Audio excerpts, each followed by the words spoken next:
कोई वास्ता नहीं है। जो मुझे अपने वंदे मातरम से वास्ता है, पीरियड। Clear sir. वो भारतीय मुसलमान नहीं है। जो वंदे मातरम ना कहे, ये डिबेट नहीं करनी है सर। आप मुसलमानों को डराना बंद कर दीजिए। That's about it sir. ना मुसलमान डरा रहा नहीं है। डरा रहे हैं सर। मुसलमान जितना भारत हिंदुओं का है उतना ही मुसलमानों का है। कोई डरा रहा नहीं मुसलमान। बस यही प्रॉब्लम है। आप जैसे लोग मॉब लिंचिंग करवाते हो, बस मॉब लिंचिंग करवाते हो, घर के दंगे करवाते हो, ऐसे जर्नलिज्म से धीरेन्द्र कुमार शास्त्री जी, स्वयं प्रकाश फूल जी, और हमारे साथ यहाँ पर वरिष्ठ पत्रकार रामकृपाल सिंह जी भी जुड़े हैं। सर, मैं आपके साथ 1-on-1 कभी डिबेट कर लूंगी, बाकी मेहमानों का वक्त जाया हो रहा है। अमीक जमाई साहब, I call you for a coffee, will sit down और इस पर बहुत डिबेट कर देंगे आप और मैं। और जब ये बात कह रही हूँ, फिर कह रही हूँ अमीक साहब, आई स्टिल रिस्पेक्ट यू। पढ़े लिखे आदमी हैं, आपको मुसलमानों को डराना बंद कर देना चाहिए। एनीवेज, आप 30 सेकंड में अपनी बात खत्म कर दीजिए। आप वारिस पठान को टारगेट करेंगे? अमीक साहब, मैं वारिस साहब को नहीं करूंगी। वारिस साहब को जय श्री राम के लिए जब टारगेट करना था, मैं कर चुकी हूँ। आज मैं वारिस भाई को जबरदस्ती टारगेट नहीं करूंगी, राजीव रंजन क्या बिल्कुल नहीं करूंगी। अच्छा, ये 30 सेकंड में अपनी बात खत्म कीजिए। जो आप चाहती हैं 30 सेकंड में अपनी बात खत्म कीजिए। I give you timer. Ameeq साहब जी आ रही हूँ। के शर्मा जी, 1 सेकंड। देखिए, मेरा सिर्फ ये कहना है, प्रधानमंत्री नरेंद्र मोदी का पूरा समय one prime minister one industries में बीता है। कल मैंने देखा है कि 38+2 पार्टियां जो शामिल हुई, उसमें से 30 का मेंबर ऑफ पार्लियामेंट ही नहीं है।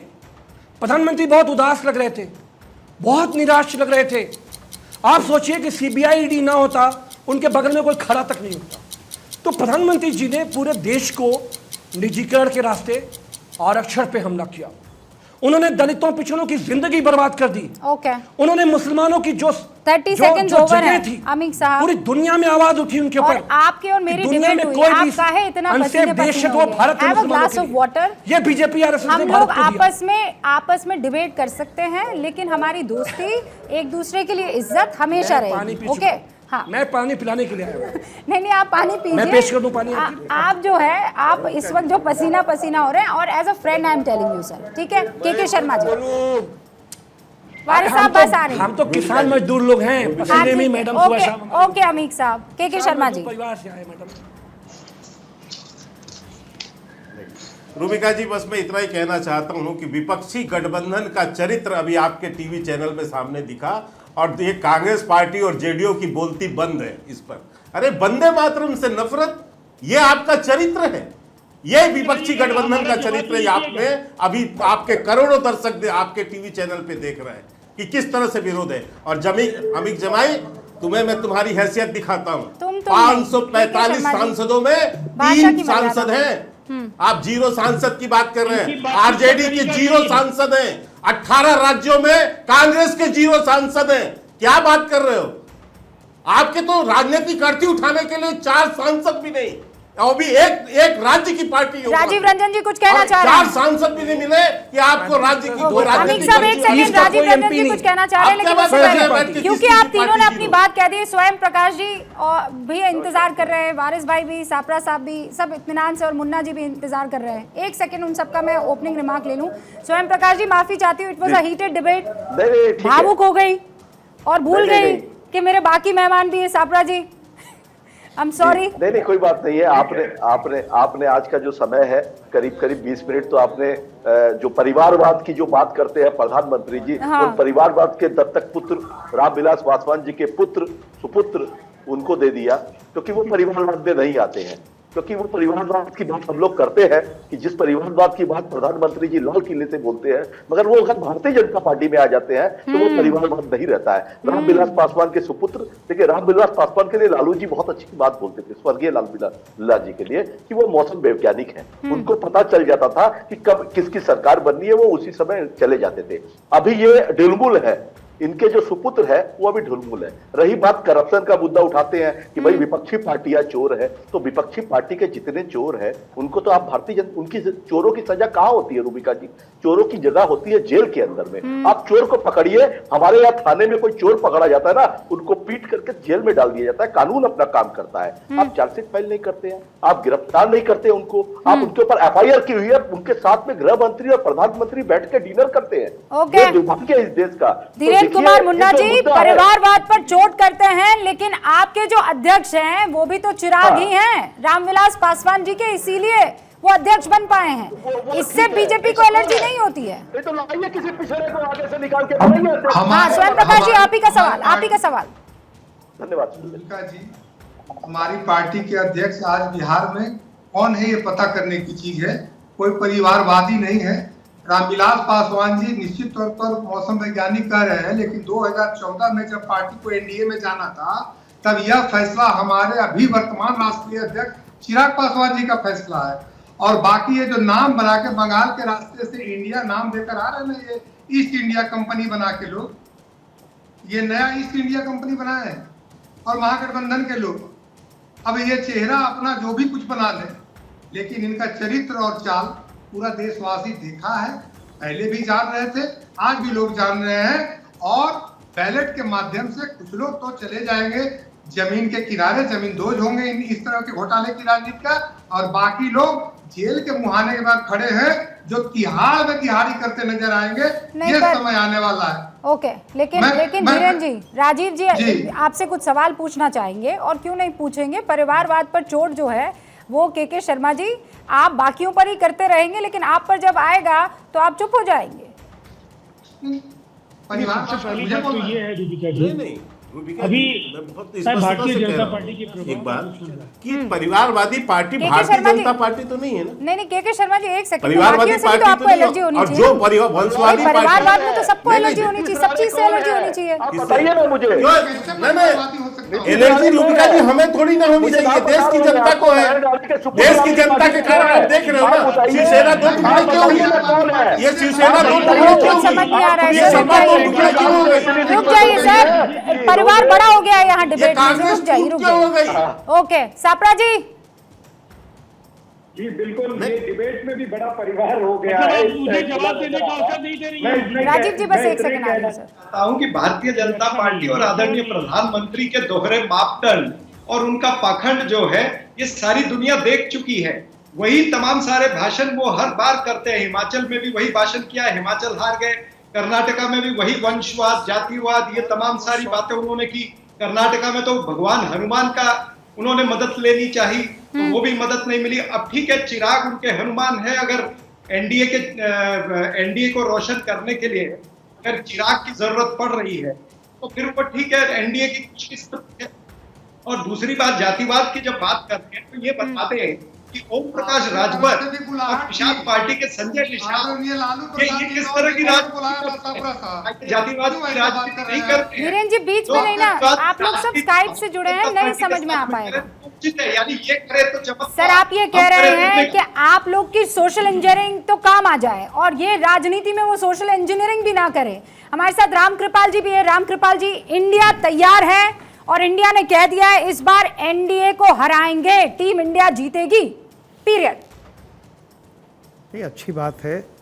देखिए, मुझे तो याद है कि नेहरू जी आज़ादी से पहले अहमदनगर जेल में थे तो उन्होंने किताब लिखी थी डिस्कवरी ऑफ इंडिया। तो डिस्कवरी तो नेहरू जी ने की थी। आज बाकी पार्टियों ने, जिसमें कांग्रेस भी है, उसका अपना लिया है उसको, तो अच्छी बात है।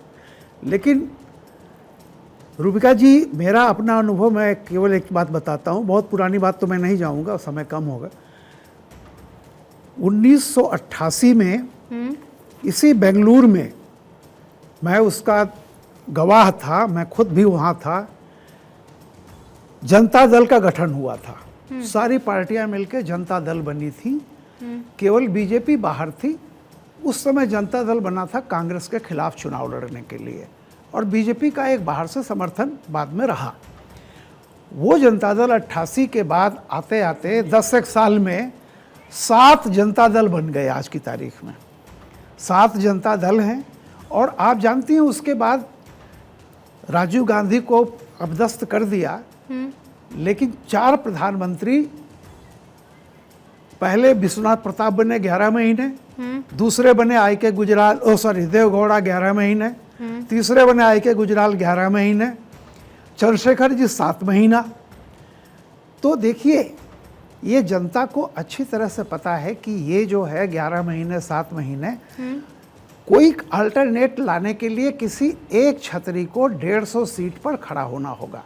वो छतरी जाहिर सी बात है कांग्रेस ही बन सकती है, और 150 सीट कांग्रेस को पाने के लिए क्षेत्रीय दलों को अपनी कुर्बानी देनी होगी। वरना मैं कह रहा हूँ, सिर्फ 4 स्विंग स्टेट है, बंगाल, बिहार, उत्तर प्रदेश, महाराष्ट्र। ये मिला करके करीब करीब 210-220 सीटें होती हैं। अगर आप पंजाब और दिल्ली भी जोड़ लें तो करीब 230 हो जाती। ये बताइए कि इन 230 सीट में अगर कांग्रेस 100 सीट भी नहीं जीतेगी, 100 सीट जीतने का मतलब होता है कम से कम वो 250-250 सीट पे लड़े। अब सवाल है कि जमई जी से पूछ लीजिए कितनी सीटें यूपी में देंगे, क्योंकि 2019 में सबसे बड़ा गठबंधन इतिहास का यूपी में हो चुका है, मायावती और अखिलेश का।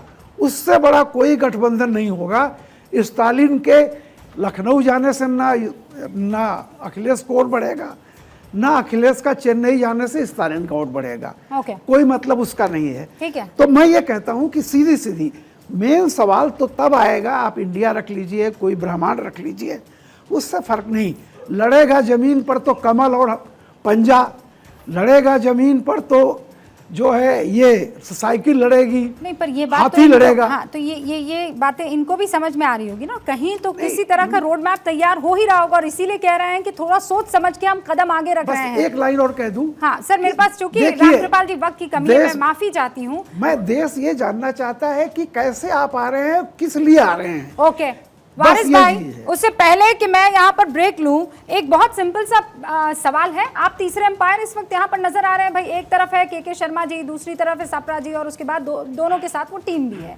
तो वारिस भाई क्या लगता है आपको पीएम कौन होगा 2024 का? देखिए रूबिका जी, पहले मैं एक जवाब दे दूं आपकी बात का। अभी मैं सुन रहा था कि किसी ने कहा मुसलमानों को डराने की कोशिश की जा रही है, तो मैं क्लैरिफाई करूं, देश का मुसलमान ना कभी किसी से डरा था, ना डरा हुआ है, ना आगे इंशाल्लाह कभी डरेगा। वक्ती तौर के ऊपर थोड़ा संभला हुआ है, अपने संविधान के दायरे में रहकर अपनी बात करता है। मगर वारिस पठान तो पठान मुसलमान है, अपन तो सिर्फ दो ही जन से डरते हैं, ऊपर अल्लाह से और नीचे अपनी बीवी से, बाकी किसी तीसरे से डरते नहीं है। तो मुसलमानों को डरने घबराने की तो जरूरत है नहीं। हाँ, संविधान के दायरे में रहकर अपनी बात करेंगे रूबिका जी। बाकी डरना घबराना, जब से बीजेपी आई है नफरत फैला रही है। ये भी अच्छा लग रहा है, ये सुनने में भी अच्छा लगा कि ऊपर वाले से डरता हूँ और अपनी बीवी से डरता हूँ। मतलब औरत को इज्जत मिलती है तो वो देखिए यहाँ पर है।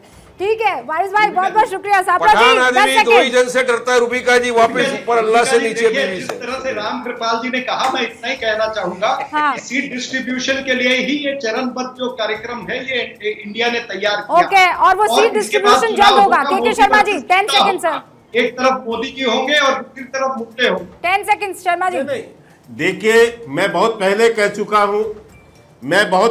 चुका हूं कि विपक्षी गठबंधन एक टाइटेनिक जहाज है, हाँ। जिसका डूबना तय है रूबिका जी। राजीव रंजन जी, भविष्य टाइटेनिक का भी तय था, उसी टाइटेनिक जहाज की तरह इनका भविष्य भी तय है। ओके सर, राजीव रंजन जी। देखिए, ये अहंकार जो है यही भारतीय जनता पार्टी को डुबो ले। और सबसे बड़ी बात क्या है, हाँ। किस एनडीए की बात करते हैं? एनडीए की तो अकाल मौत हो चुकी है। एनडीए को बनाने वाले 4 दल थे। ठीक है राजीव जी, मेरे पास वक्त की कमी, 10 सेकंड में आपका अहंकार इनको ले डूबेगा। अमित जामाई साहब, आप मुझे पूरी बात। सर जब वक्त की कमी है ना राजीव जी, आप तो जानते ही है ना। हाँ अमित जामाई साहब, क्या करोगे, कुछ है बचा है नहीं कि नीतीश कुमार पलटू राम घूम रहे हैं वहाँ, बेचारे पलटू राम घूम के चले गए, नाराज है, उनको मनाओ जाके। के शर्मा जी 1 सेकंड, अमित जामाई साहब का वक्त है। हिस्सा बनेंगे और एक बड़ी लड़ाई दलितों की, पिछड़ों की, सामान्य वर्गों की, किसानों की, इस लड़ाई को लड़ने का काम इंडिया करेगा। और देश की सरहदें जो सुरक्षित नहीं है, हाँ। देश की सरहदें जिसे नरेंद्र मोदी ने कंप्रोमाइज किया, हमारे देश में चीन घुस आया, आक्रमण हुआ, प्राइम मिनिस्टर डर गए, जबकि अखिलेश यादव जी ने कहा था मोदी जी हम आपके साथ हैं, चलिए लड़िए, नहीं बढ़े आगे। तो ये सारे विषय हैं, अच्छा, जिससे देश को अभी आगे निकालना, सरहदें कमजोर हैं, उसे आप लोग मजबूत करेंगे। जी आप जानती हैं। हाँ, अमित साहब, मेरे पास वक्त की कमी है, वक्त की कमी है, अभी तो ये डिबेट लंबी चलेगी। मैं आप सभी का बहुत बहुत शुक्रिया करती हूँ भारत 24 के इस डिबेट में आने के लिए। आप देखते रहिए भारत 24, हाजिर होंगे जल्दी।